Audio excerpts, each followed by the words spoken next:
On most of my projects, I like to do a very detailed sketch. As a trained artist and amateur zoologist, it's not fair that all the other bearded, nerdy YouTubers have to use this Fusion 360s. My renderings are a little more emotionally engaging, seductive. There's a maturity to this work that is very inspiring.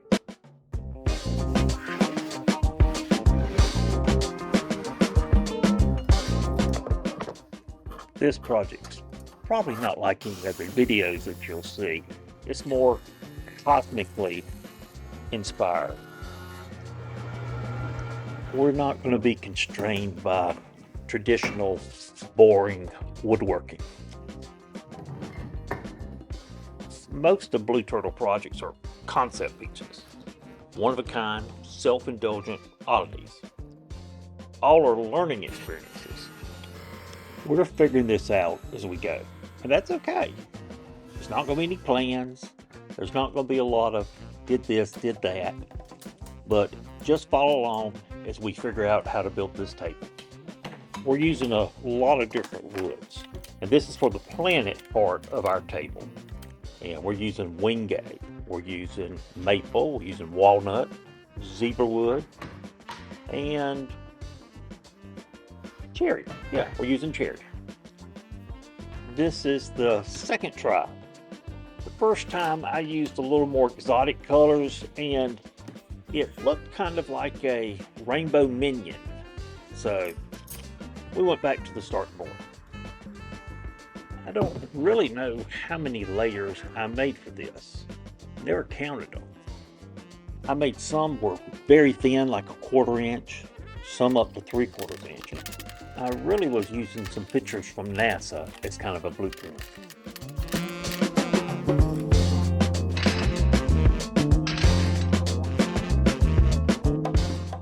I'm glad that's over, but I hate putting up these clamps. After getting them all clamped up and glued in place, dry, and I prep them for the lathe. And I can only turn really a 9.5 inch diameter circle on this lathe.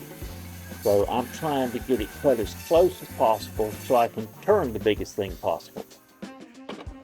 I'm pretty pleased with the way it's looking now. Before, all the glue had really kind of obstructed the different grain patterns, but I think it's going to be okay. One of the reoccurring themes that I have in my building is that I'm actually drawn to things that are different.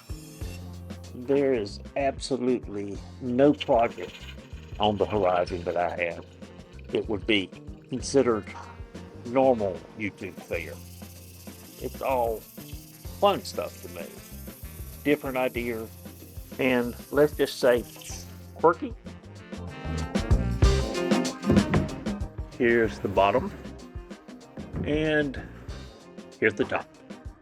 The wood for the tabletop I had to pull out of my stock, and I've had it for a long time, and I actually forgot what it was. It's kind of a peak substitute called Andoroba, I believe.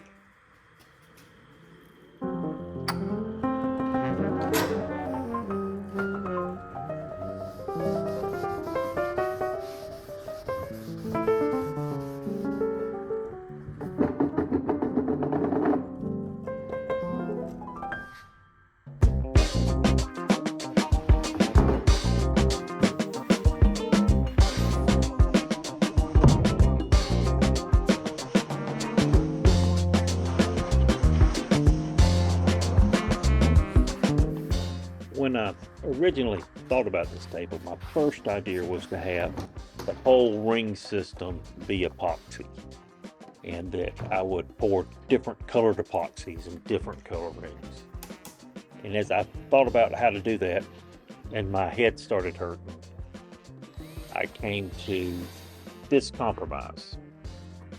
We're gonna cut the tabletop into a circle, and what we're then gonna do is we're gonna route a small, maybe 1/8 inch deep loop around it, and we're going to pour that with the whatever color epoxy we deem is going to be complementary.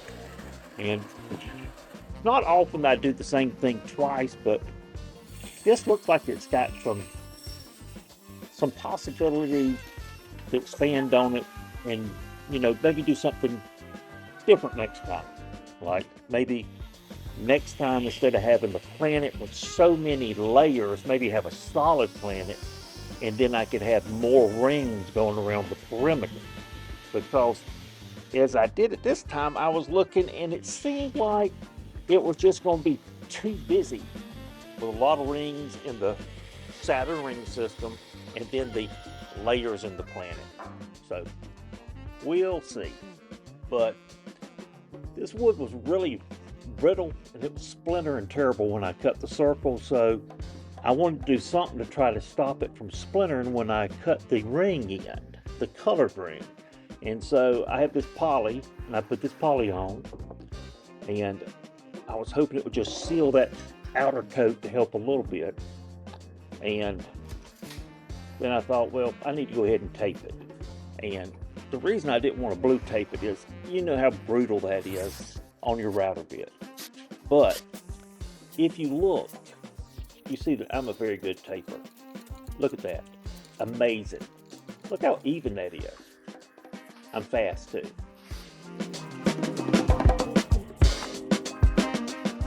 Okay, this is where most people would ask me, Mr. Blue Turtle, how can I get one of these router sleds?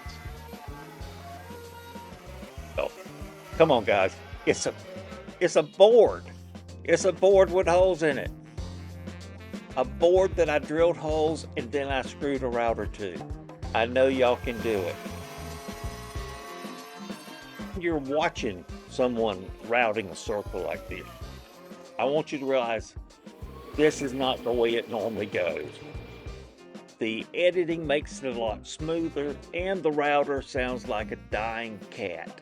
So do not be disappointed if it's a little scary and seems very jinky and messy.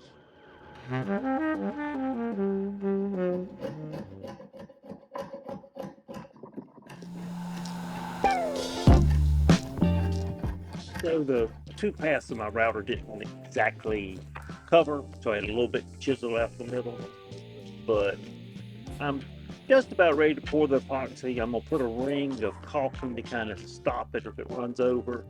And I'm fixing up a little bit. It's a kind of a golden brown. I actually can't read the label because it's too small for my old eyes, but I think I'm gonna call it Martha Washington.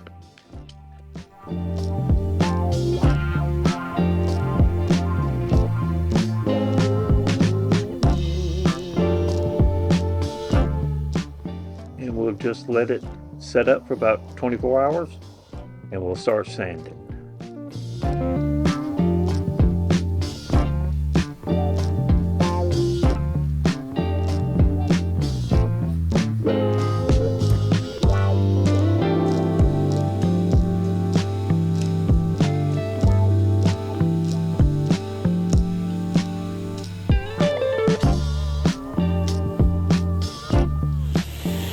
We're going to sand through the grits.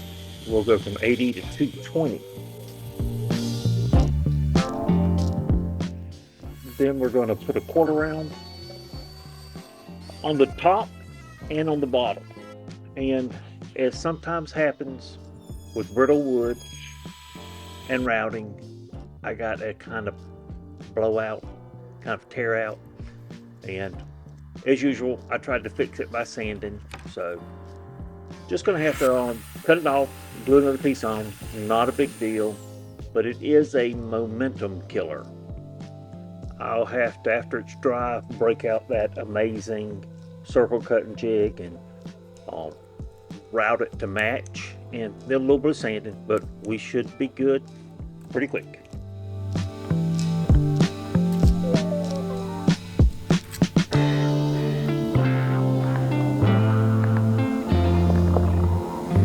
Not very happy with this.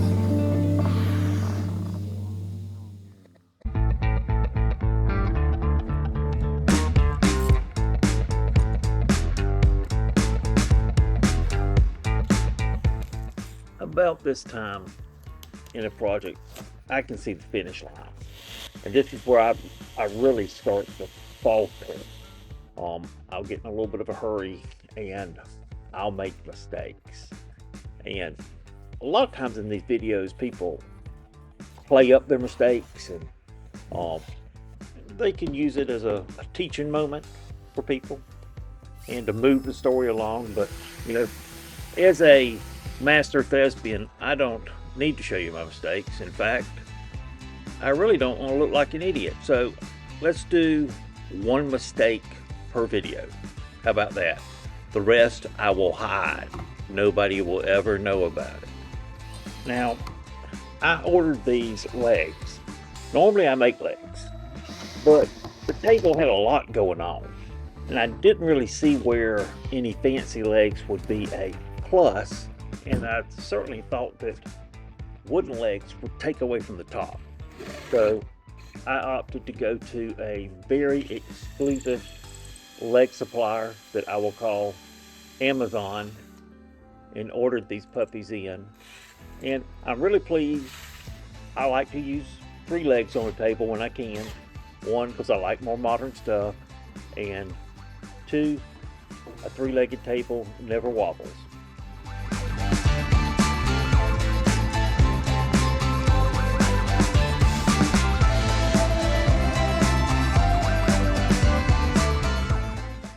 It's getting real close now.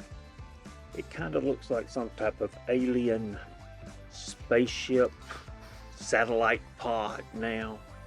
I think it looks pretty cool. So I'm gonna flip it, and then I'll put the top part of the planet on. I'll let it sit up for a couple hours, and then it'll be finish time.